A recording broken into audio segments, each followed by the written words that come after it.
People, my worst fears have been realized. Anybody that knows me on Twitter knows that I have been dreading the Colton Herta to F1 rumors for how many years now? Like 3? I feel like this has been going on since late 2022. But here we are in mid 2025, and it's been announced, man. Colton Herta is an official Formula One test driver for Cadillac, and I think that this, along with another driver who you've probably seen in the thumbnail by now, is part of the real Cadillac master plan. We know that it's going to be Sergio Perez, Valtteri Bottas that's going to race for the team full-time next year. But if we're being real, Perez and Bottas are not long-term solutions to a new Formula One team. They're the type of drivers that you need for a Formula One team that is starting up. Two experienced drivers. Perez has been in the sport since 2011. Bottas joined the sport in 2013. They've been here for over 10 years. They've been driving Formula One cars for over 10 years. They've both finished top 2 in the World Drivers' Championship in their careers. These are two very experienced free agents. And I think in terms of free agency, they're probably the best 2 drivers you could get in terms of talent, experience, and popularity. But Cadillac is an American team, damn it, and American teams want American drivers, and I think Colton Herta being signed as a test driver is part of that agenda. Now, he's leaving IndyCar to do this full time, which means that he's probably going to be doing other stuff next year besides driving a car in FP1 and driving the car in the sim. The biggest rumor, and it's probably not even a rumor anymore, it's probably just an unconfirmed fact at this point, is that Herta's going to be in F2 next year.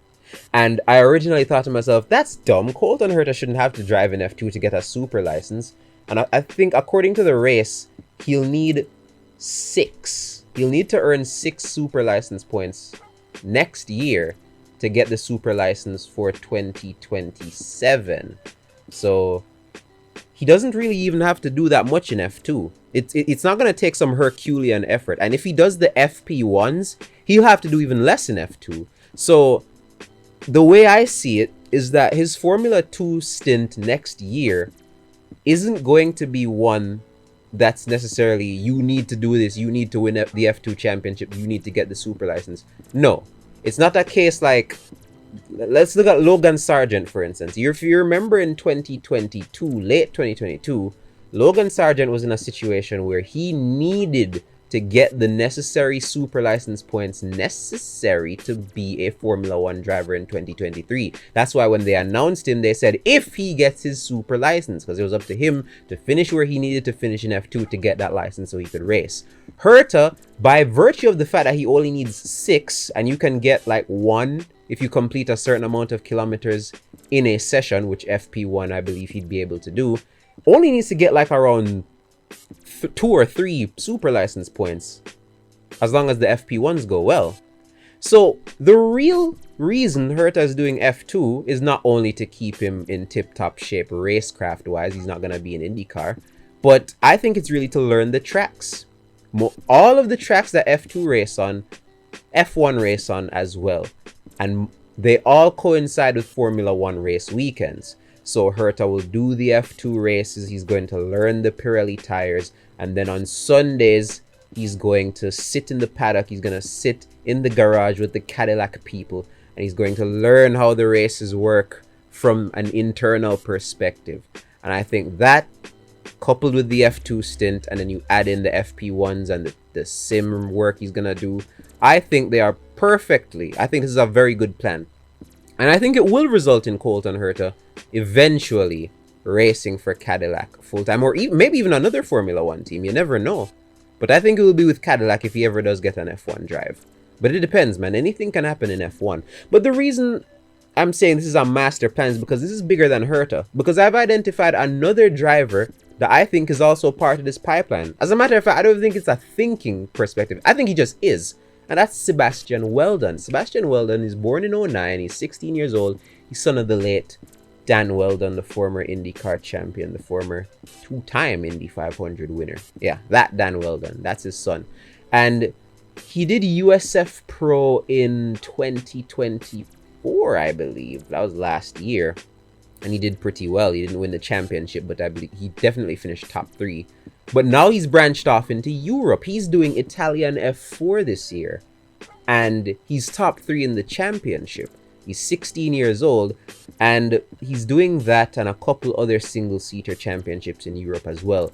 But he is backed by Andretti. He is backed by Gainbridge. He's an Andretti Global Development driver. And we know Dan Tauris, he's the brainchild of Andretti Autosport.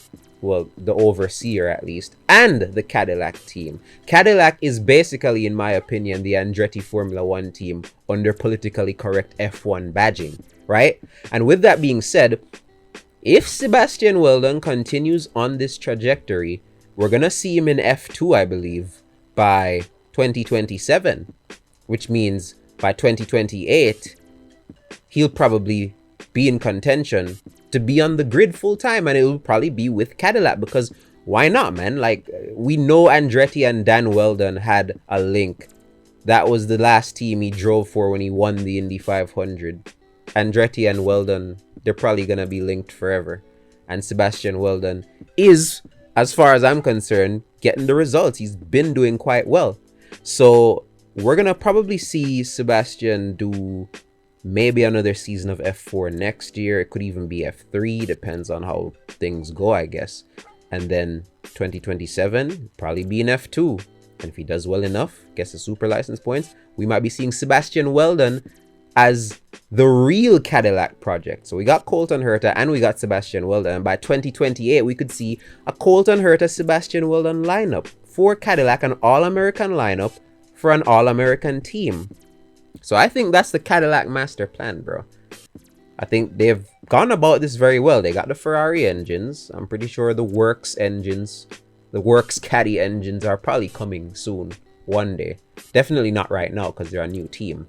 But we're getting 2 experienced heads to lead the team. Then we're going to get Colton Herta. They're going to train him up just in case Bottas and Perez leave, or, you know, things don't go the way they want to. They'll have Herta waiting in the wings. And then the long-term investment is going to be Sebastian Weldon and anybody else who may come along. I mean, who knows?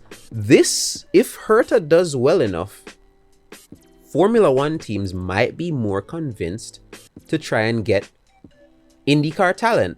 Yeah, there's a ton of young drivers in IndyCar that probably have the potential to race in F1 as well. I mean, Alex Palou is getting up in age. He's in his late 20s now. He's pushing 30. There were rumors of him going to Red Bull. I'm not sure how valid they were, but they were rumors for a reason. It's because of how well he's done in IndyCar. I think if Alex Palou was, say, 23, 24 like Herta, he'd probably be getting a lot more F1 attention than he currently does, you know?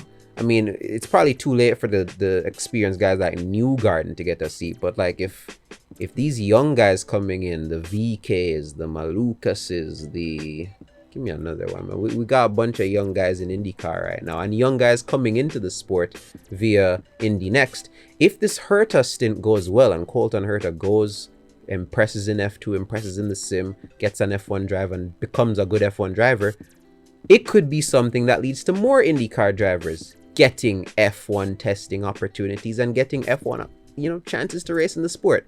So I like what Cadillac are doing. I think this master plan is very well, and I'm very excited to see how it goes. But what do you think? How do you think it's going to go? Let's discuss it in the comments below. My name is Intern at Talk Wheel, and thank you for watching.